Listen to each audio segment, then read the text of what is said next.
Hello, welcome to Money Matters on TV360 Nigeria. I am Adesha Waudushoga. The Nigerian airport is preparing to reopen business activities, starting with the domestic flight operations, after shutting down non-essential services in over 3 months to check the spread of the coronavirus pandemic. You'd recall that the federal government ordered that the airport should be shut as at March 21st, after the country's coronavirus positive cases started to double, more of which were imported cases from countries noted to be the epicenter of the virus. An example is Nigeria's index case, an Italian man who tested positive to the virus a few days after he arrived in the country for business activities. However, the airport closure was meant to last 1 month, but as cases grew globally, the date of resumption got postponed many times. Away from all that now, it's been over 3 months since the aviation sector was shut, and this, of course, have had a drastic effect on the country's economy. Stakeholders in the aviation sector have continued to count their losses as business activities remain stalled. All of these have formed the decision by the federal government to reopen the sector, bearing in mind the need to strictly follow the guidelines from health practitioners, particularly the World Health Organization, like wearing of the face mask, maintaining social distancing, use of hand sanitizers, temperature checks, and a host of others. Now, as part of preparations for the resumption of flight operations, the Minister of Aviation, Adi Sirika, recently led the Presidential Task Force team to inspect the readiness of the Lagos and Abuja airport for the resumption of the local commercial flight operations. Now, during the inspection, the PTF read out new guidelines for passengers at a terminal while boarding the flight. All of this is contained in this next report. Have a listen. After 3 months of inactivity, the Nigerian aviation sector is beefing up preparations to reopen airports and resume operations, beginning with domestic flights. To ensure that this is done in compliance with the federal government's COVID-19 guidelines, Minister of Aviation Adi Sirika leads other members of the Presidential Task Force to inspect the facilities ahead of the reopening. At the end of the inspection, the minister, who told reporters that the airport was 90% ready for domestic flights, also read out new guidelines for passengers of both local and international airports. First and foremost, we must be at the airport 3 hours before our flight for local flights. 3 hours before our flight for local flights, so that all of the protocols can be done and we're able to depart on time. For international, once we're going to open, I am sure it's going to be minimum of 5 hours before your flight. You must be at the airport. You would see that physical distancing is established by marking the floors and by marking all areas, including that of ticketing and that of the place where you get checking in, where you get your boarding passes. While addressing the economic impact of the closure on the sector, Sirika said government plans to provide palliatives to stakeholders of the civil aviation industry who have been badly affected financially since the airport was closed in March. Government, in its wisdom, is putting something together to help the entire industry, right from the car hire all the way to the air pieces of our world.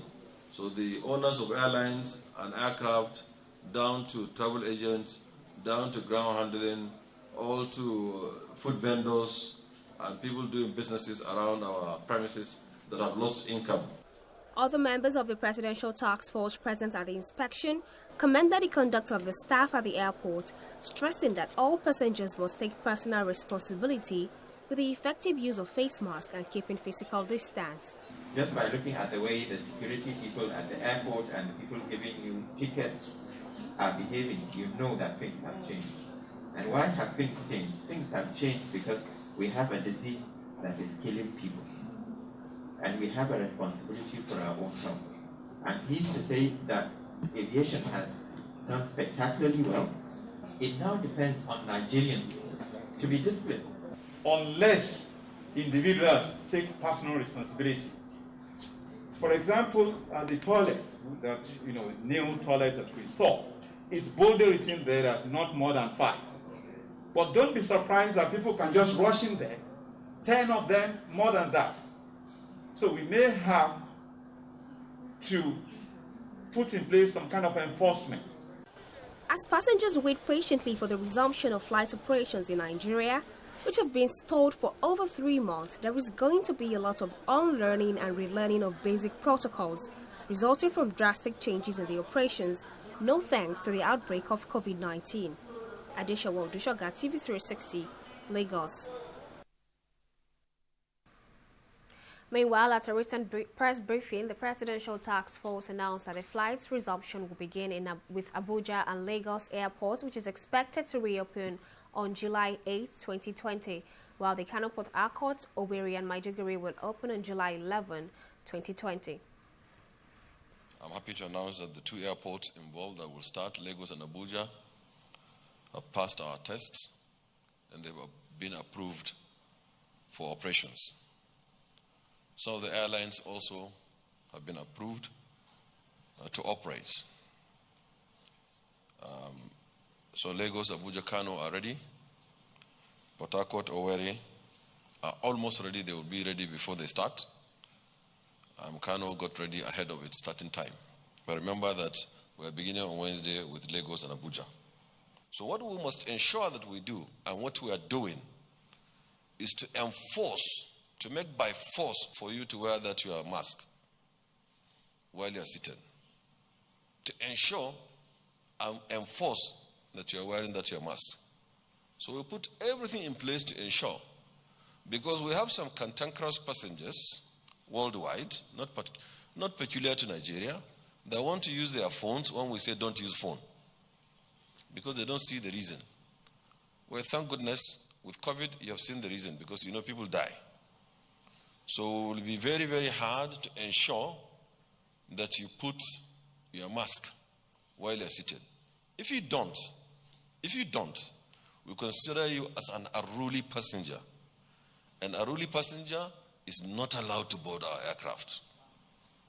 Once you are an unruly passenger, if you start to shout, just shout, yeah, and you're disturbing peace of aircraft, no, the captain will not go, you'll be dropped. We'll go on a short break now, and when we come back, we'll be discussing issues surrounding the reopening of flight operations as the country's coronavirus cases continues to surge. Don't go away. Corruption not in my country. Madam, madam, welcome.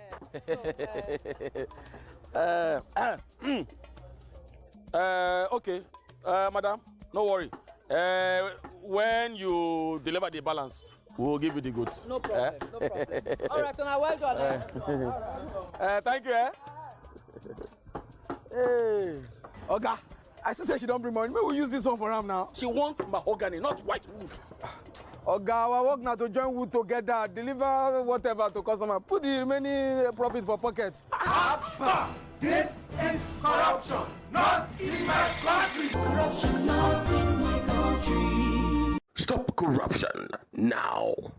Welcome back. More and more guidelines from the federal government as flight operations prepares to begin gradually. But there are issues here. We have an increase in fares of flights, expected passenger traffic, compliance from the passengers, and all of that. Now joining me to discuss this is Captain Samuel, who will be joining me now via Skype. Thank you for joining us on the program. It's my pleasure to be here. Now, Mr. Samuel, let me start by asking you, the airport is expected to resume this week. Of course, many people have been waiting so long for this time. Now, how do you feel about this? I'm excited. People cannot wait long enough for us to get back to the airport. Okay, the resumption of the flight is coming at a time where the number of positive cases do not seem to be contracting, Do you think this is a good time, considering the fact that it is taking its toll on the country's economy as well? Aviation, civil aviation, to be precise, which is what we are talking about, has a lot of high quality safety measures built into it, without COVID. And I'm sure it's going to be stricter now, more stringent now than even before. I listened to what the Honorable Minister said. He's covered almost everything we are going to discuss today.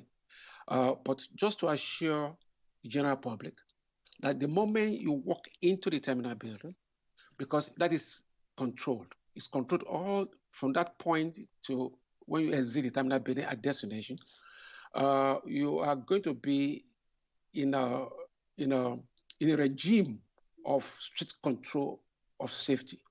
So, and they've done everything.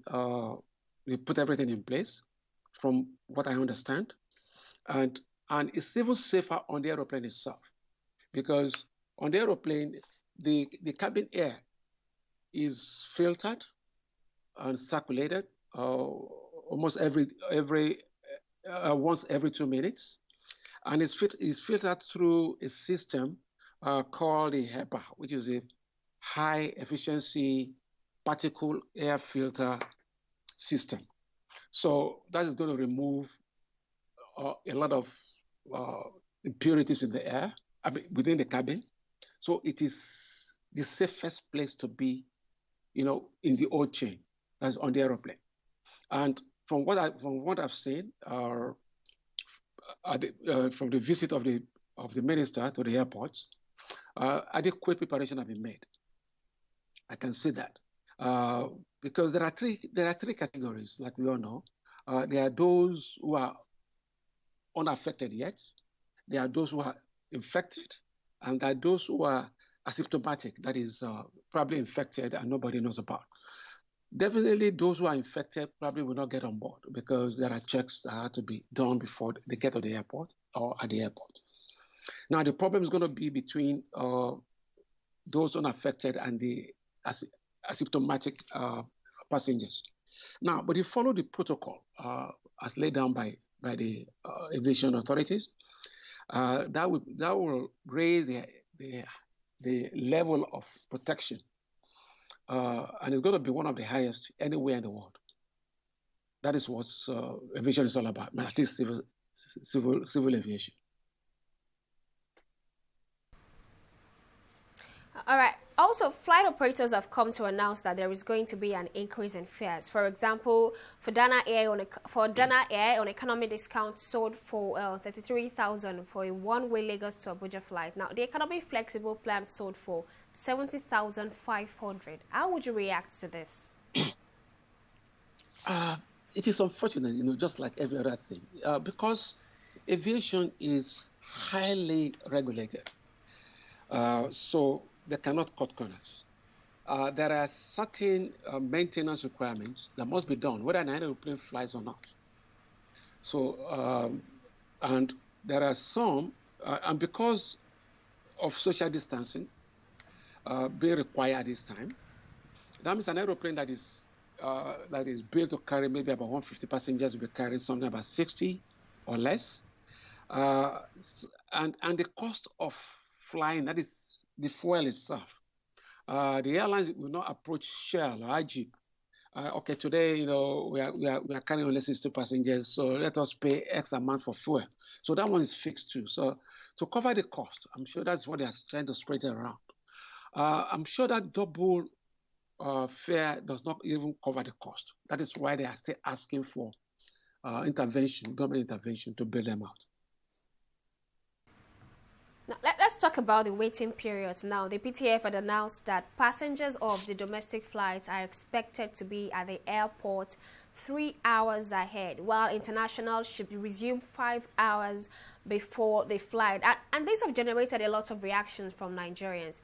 What do you think of this, especially the effect this would have on businesses? In Nigeria, we don't keep times. We all know that. There's something I grew up with hearing about African time, which you cannot measure on any clock or watch. So even where they keep time, even where people are very timely when it comes to keeping time, they still give up to that. It's just for the processing because, like the minister explained, you have to go through more checks than before. So if 1 hour was good enough, now that more checks are being introduced, so it's better so that the flight can go on schedule, on time.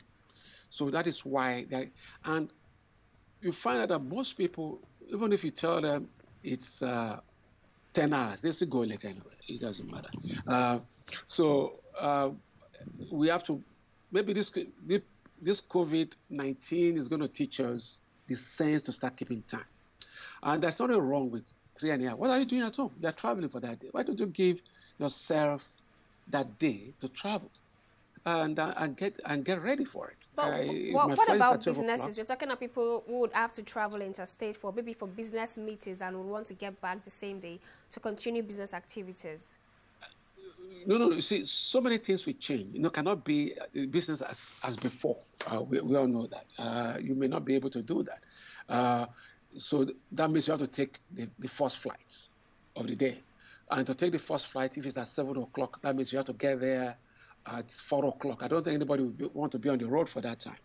So I'm sure the first flight will still be that you arrive at the airport at 6 o'clock, and 3.5 hours later, that is probably when going to be the first flight for the safety on the road, because don't forget there are still dangers on the road to travel at night in Nigeria.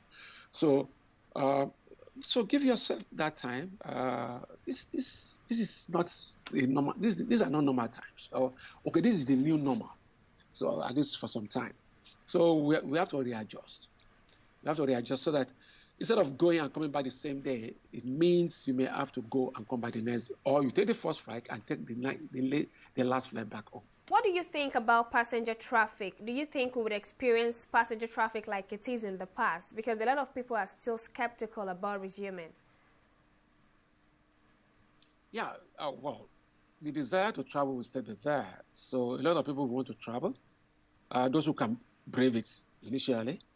And I suppose the system will be overwhelmed unless it is controlled. But from the little I've gathered, from what the minister said, everything is under control. So I don't think they will oversell tickets. I mean the seats, they will not oversell the seats, so that many people will not come to the airport at the same time. And if they do that, then there will be sanity at the airport. But what I'm very certain of is that from the moment you enter the terminal building, that one is going to be controlled. That one's is going to be controlled from what I gathered from the minister's statements. And the social distance is going to be maintained. All those ones are going to be controlled. So, but outside the terminal building is where the problem is going to be. Many people, congestion, you know how our airports are. I'm sure they'll be able to clear all those areas now.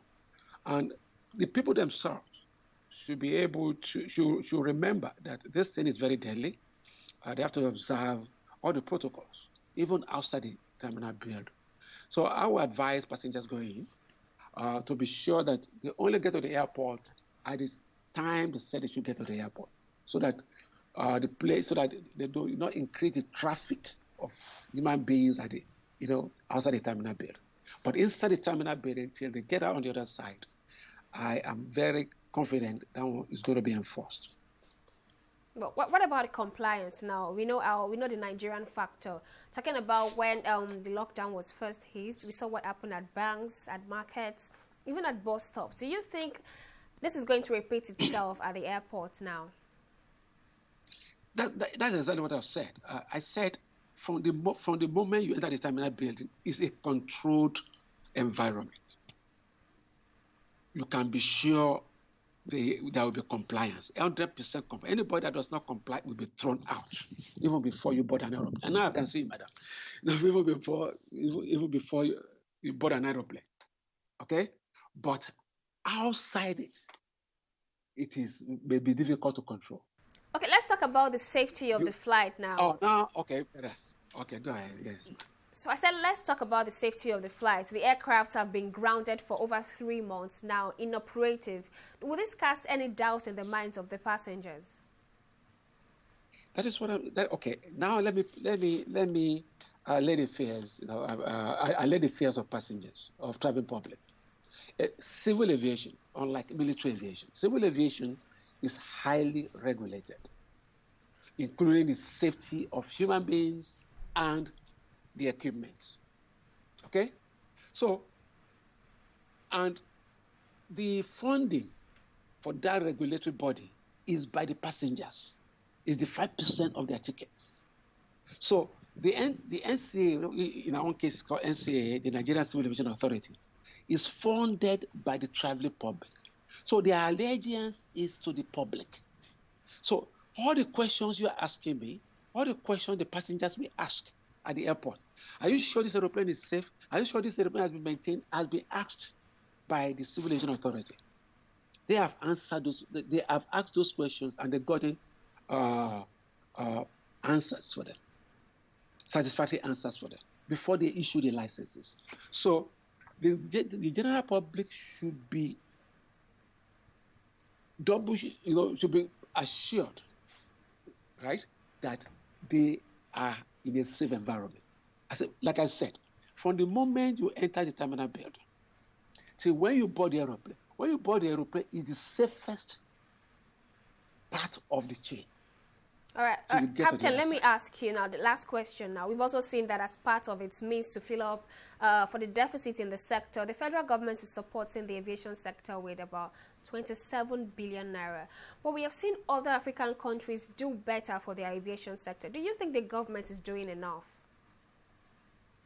It has to do with money. We have 200 million people.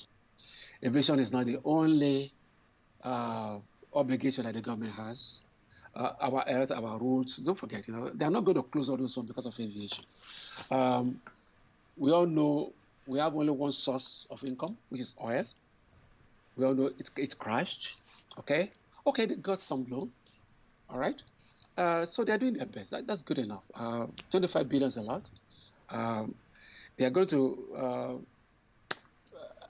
We may not do as big as that of South Africa. South Africa is richer, in terms.